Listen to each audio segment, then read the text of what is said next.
ठाउँ जाँदाखेरि हजुरको रिसर्चको लागि फिल्डको लागि जाँदाखेरि कुनै एउटा मेमोरी छ हजुरको कुनै मेमोरेबल खालको? यो चाहिँ अब पाकिस्तानमा जाँदाखेरि चाहिँ एकचोटि चाहिँ अलिकति अप्ठ्यारो जस्तो भएको छ मलाई। पाकिस्तानमा जाँदा चाहिँ हामी खासमा चाहिँ यो स्टाफ एक्सचेन्ज प्रोग्राममा गएको थियौँ। स्टाफ एक्सचेन्ज यो काराकोरम इन्टरनेसनल युनिभर्सिटीमा चाहिँ पढाउन गएको र त्यो पढाएर फर्केपछि उनीहरूको युनिभर्सिटी चाहिँ जस्तो हाम्रो हुन्जा हाम्रो के भन्छ यो माथि मुक्तिनाथ एरिया जस्तोमा चाहिँ युनिभर्सिटी छ। त्यहाँ पढाएर आएपछि उनीहरूको अफिस चाहिँ यहाँ इस्लामाबाद सिटीमा पनि रहेछ। हामीलाई चाहिँ त्यो इस्लामाबादको सिटी अफिसमा काम सकेर आउँदाखेरि हाम्रो फ्लाइटभन्दा 2 दिन अगाडि चाहिँ हामी त्यहाँ बसेका थियौँ।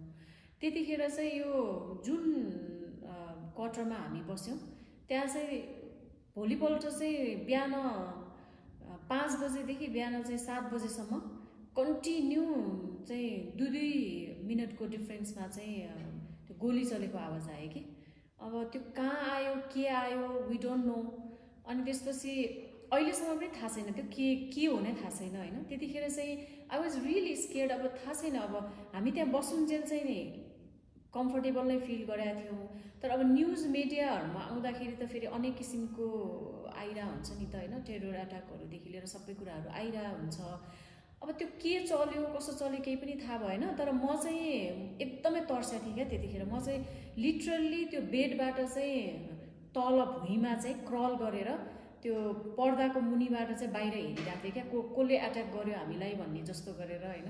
So I did that for 2 hours inside a room. र हाम्रै डिपार्टमेन्टको सरहरू पनि नेक्स्ट रुममा हुनुहुन्थ्यो। त्यो बिल्डिङभित्रको नेक्स्ट रुममा पनि नक गर्न चाहिँ म जान सकेको थिइनँ क्या। सो त्यो 2 घन्टापछि चाहिँ अनि म बाहिर निस्केर नक गरेर सुन्नु भयो कि भएन कुरा गर्दाखेरि सबैले सुन्यौथ्यो होइन। सबैले सुन्यो। अब त्यसपछि हाम्रो साथीहरूलाई पनि सोध्यौँ, त्यहाँ अब जसले इन्भाइट गरेको थियो हामीलाई उहाँहरूलाई पनि सोध्यौँ यस्तो यस्तो आयो के हो, न आर्मी क्याम्प छ कि यतातिर के हो, प्र्याक्टिस गरायो कि के हो भन्दाखेरि सबैजना सरप्राइज भयो होइन। अब त्यो द्याट बिकम अ मिस्ट्री क्या। अब के हो त्यो, अब कहाँ गोली चल्यो कि के भयो कि होइन थाहा भएन।